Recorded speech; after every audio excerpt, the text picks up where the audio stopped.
Good morning, Generals. B2 here, and we're going to talk today a little bit about conflict of nations, specifically land grabbing for VP. So stay tuned.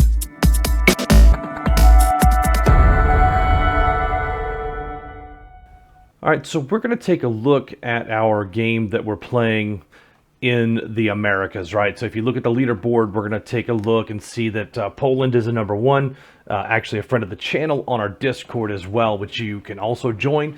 But you're going to see that that the number of cities and the number of VPs, if you look here, Iraq has 22 cities, 284. I've got 29 at 420 or 26 at 392, right? So you're going to look and see like, wow, that's a big disparity in the number of VPs. And that matters because to win the game, you have to have a team progress up here, right? So you're going to have 5,920 VP to win the game as a coalition. Now, what is a VP, B2? Like, explain that to me. Okay, so each section of the map is worth a VP, right? So you're going to look and say victory point right here. It's going to be ones and ones. So if you go out, let me see if there's another building out here. Ooh, zoomed out a little too far. If you have a structure built anywhere, you would think that that would add VPs. It doesn't. It still counts as one victory point, even though you have a military logistics out here. But if you look and you pop onto a city, this city is worth 8 victory points, and that number can go up depending on the buildings you have inside of there, right? So that one is worth an 8. Sucre is worth a 9. Tarija is worth an 8. La Paz is worth an 8. If you have some bigger cities, let's see, where am I at? This is mine down here. So I get to play in so many games. Orohu's worth a 9. So you can actually just stay in your territory and increase your VPs over time, but eventually you'll max out based on the number of buildings you have and what level they are, right? So basically your population. So the idea to win the game is to acquire land, right? And if you look on here, we've got the top here. We don't have Argentina. We're friendly with Argentina. That's why we're not at war. But we've got North America pretty much locked up with the United States and Canada, right? So if you look at the coalition map and you sort by score, we're in the top spot. Right ahead of the European forces, guys, and I don't like the way that it just goes back on its own. And then ahead of the AL guys, and of course the crew with Australia, New Zealand, and a bunch of smaller ones that are not factoring in right now that just have ones, right? These guys that are down here in the ones and twos. If you sort by members, these guys down here should be looking to get into like group up together, right? You would think that strength in numbers. So I'm going to talk about several topics on here. It's going to be morale, it's going to be grabbing land, and it's going to be taking a look at your statistics, right? Because I want to prove and show by the numbers exactly what I'm talking about. So if I move into Africa, you'll see it's a mess. We entered in South Africa and then just worked our way up. It seemed to be the better strategy because Chad and Egypt were so big. They were heading south. So we knew we had to fight them, but we wanted to go in and land grab. And if you look, the shaded ones are all the ones that I took for Bolivia, basically. If you scroll in here, you're going to see a couple of cities and a little bit of this chunk. I entered through Walvis Bay and went east, cutting basically South America in half, or South Africa, and then Brazil entered right on top of Cape Town and worked his way east as well. So really good strat to divide the country in half, knock out the producing. And then of course I got a VP here, I got a VP here, I got a VP here, I got a VP here. Everybody gets a VP, right? Then if I look at the cities, I got 6 for Windhoek, I got 6 for Walvis Bay, I got 6 for Otawango. I got a 8 in Gaborone. In Mon, I got a 6. Johannesburg 6. So you can see how this starts to add up. We probably got an easy 100 VPs right there just in this section of land. But here's what I want to talk about strategy-wise, though, right? We are moving north. We are encountering resistance. There are enemy troops up here. And so how do you effectively push and grab VPs through here? And I wanted to show you the strategy, right? So I wanted to show you how to do it wrong first, and then I'm going to pick on Canada. I actually like Karunda. He plays on our 5-man squad. I have a Con Elite squad where we join games together. So on here, see, 1 victory point with a local industry. See what Corunda has done here, and if you look at him, he's actually a really good player, and he's got a high player score. So he plays a ton of games. Actually, we're almost the same rank, isn't that? Look, we're almost exactly the same rank. That's odd, but what he's doing here is he's abdicating Accra here. He has no ground units to protect this. So when you're the owner of this, you're going to have a little dot right here, and I'm going to show you what that looks like. So in Kananga, there's a little eye. I'm going to press it. Now it's going to tell me that I have a 35% morale, and there's a 0% chance of this going into rogues appearing in here, right? So you get that, right? If there was a high chance, so let me find a smoking city that I have right here. I'm going to click on the city and I'm going to show there is a 4% chance of insurgency right now with the troops that I have in there. I have a -9 because I'm far from my my HQ.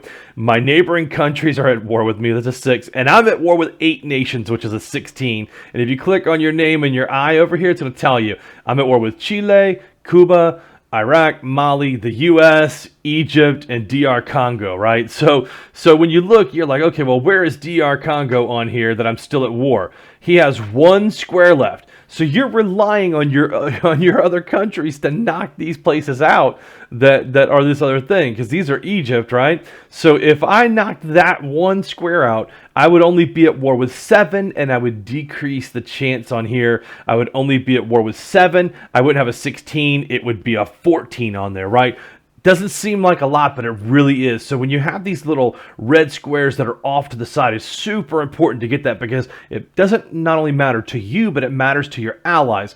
Right now, everybody who's at war. So like, okay, if let me look. If I click at Colombia and I look in here and I hit I, he's going to be at war with DR Congo. So he's losing morale based on that being at war. And then if I go and I look at, like, let's say Argentina, I go on here. He's not at war, but he's at war with Patagonia, right? So I go, okay, well, how do you eliminate that at war with Patagonia, which is the southern tip over here? There is 1, 2, 3 squares over here where Patagonia, and that's actually Chile, so that's even further down here. There's something that Patagonia owns that the Falkland Islands down there, but there's something that Patagonia owns that he needs to go over here and take to decrease that war with them, right? Now, it doesn't count against you if the country has no tiles. So, like, if I go in here and I type Patagonia, see, he still has 11 VP somewhere. So, he's wherever Patagonia. Let me see, what does Patagonia got going on down here? See, I'm not at war with them, so I don't see it, but I bet it's these little... Where is it? I'm going to find it, but... So you get the gist of that, right? Like there is 11 VP somewhere, and it might be that it just needs to update for the day. Once the day gets to midnight, he might have gone and taken those.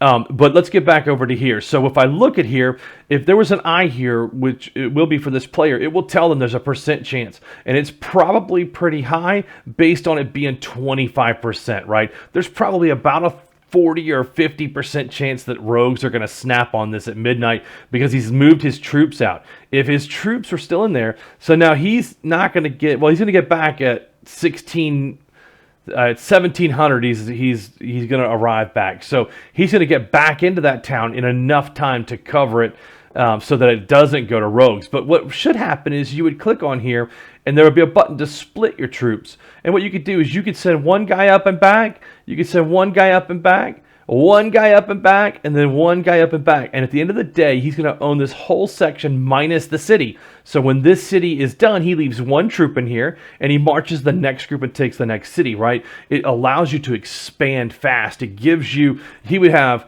1, 2, 3, 4, 5, 6, 7, 8, 9, 10, 11, 12, 13, 14, 15, 16 VP, plus heading into a city worth an 8. He could have a 24 VP at the end of the day versus having 1, 2, 3, 4, 5 VP. So he would have 5 times the amount of VP by sending his troops in different directions. And you're like, well, B2, that's dangerous to send single units all over the map to try to grab land.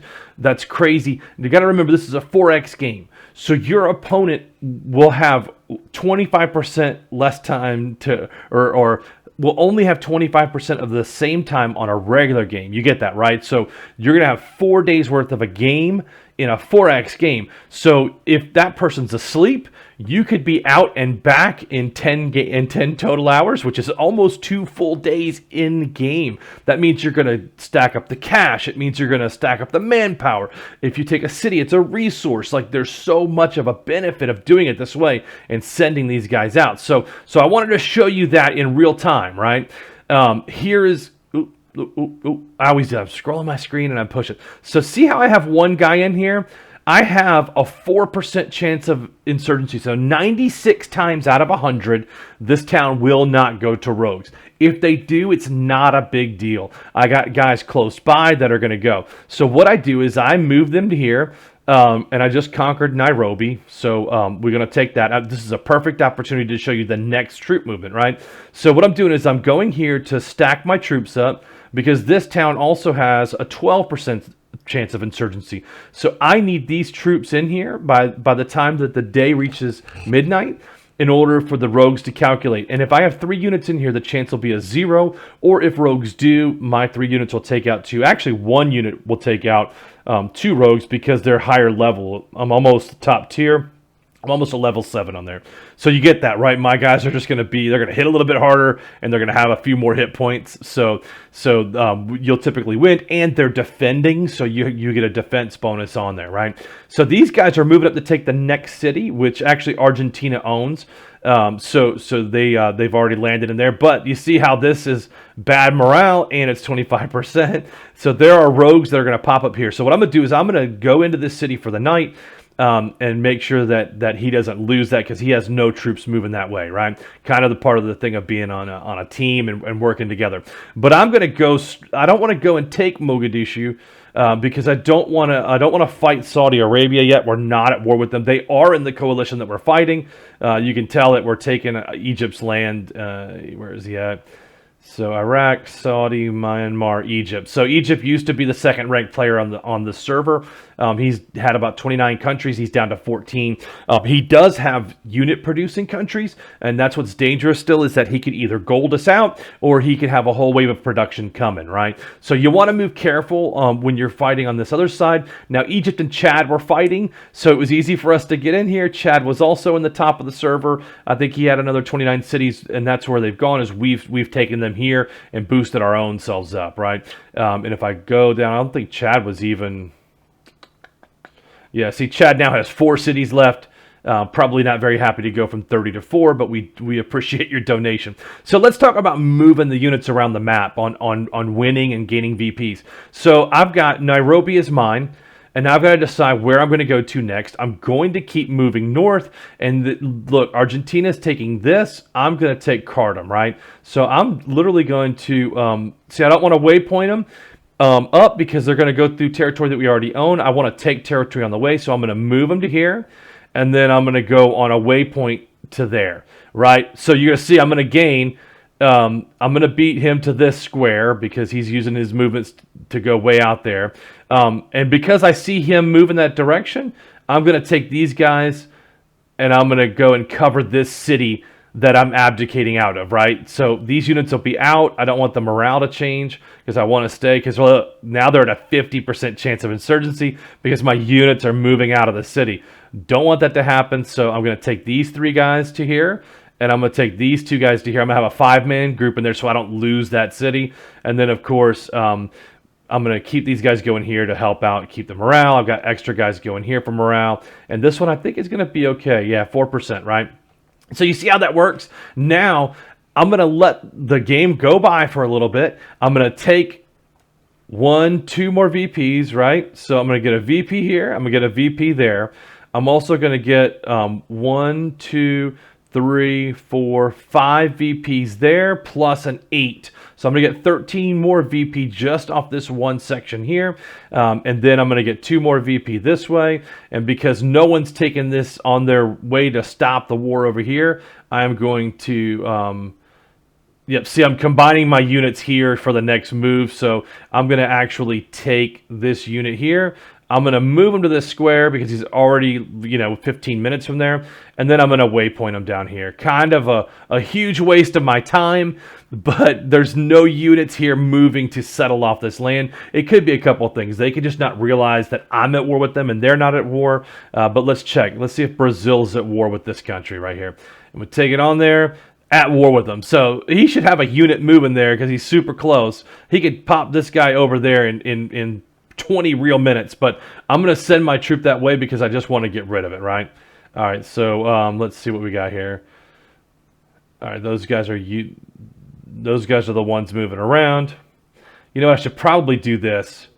Let's take and split this guy because he's closer. We can get over there in 10 hours, which is 2.5 real hours, and we'll keep those guys moving. And what we'll do is we'll just move those and combine them, because now I'm going to have a stack with a tank and another infantry unit, and then 1, 2, 3 more infantry units, right? So that's good. 4 more infantry units. I probably will move that guy up to, I'll go straight up to Al Jawaf. It's a rogue one, but I can get some more VPs. But look at this. He's got like airports and all kinds of junk built out here. Extremely wasteful. If you're going to do this, you should just take this town and build an airport out here. Like, don't build 3 airports and combat outposts and all that crap. Like, that's just such an extreme waste of resources, and typically you won't even use them. I'll use an airport like if you're Russia and you need to get from here to here, that's going to take you 2 days to move. You'll want to build an airport out there. There's really no cities close by, and if you're fighting, you're going to want to move units fast, right? So that's when you would use that and move that out there. So I hope this has been a pretty good explanation of troop movements, how to like take an area like this and conquer it really, really fast. What you're trying to do is you're trying to starve resources. So every one of these you take is $71.15 manpower per day.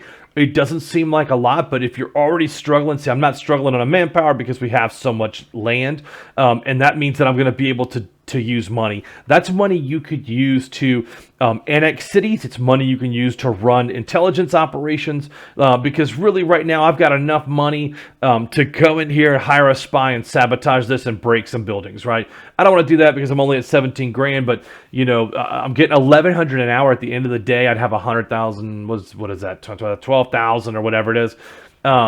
You fast forward 5, 10 server days, it just ends up being such a large amount of money that you can now just go crazy with your intel on there. So any questions? I'd love to hear the way you guys move this. What do you think about the strategy? And to prove that it works, I'm going to show you my my stats on here. That I have taken and captured 14,394 provinces. I've only lost 4,000, right? So 3 to 1. Or 3.5 to 1, where I take land and I keep it. So then you look and you're over all military and economic, and it gives you your overall ranking 2180, which we're moving up. When I started filming a couple months back, I was at like 3,300. So you can see we're moving up the stats. Anyway, I hope you guys enjoyed that on the VPs and land grabbing. In the comments, hit me up if you have any questions.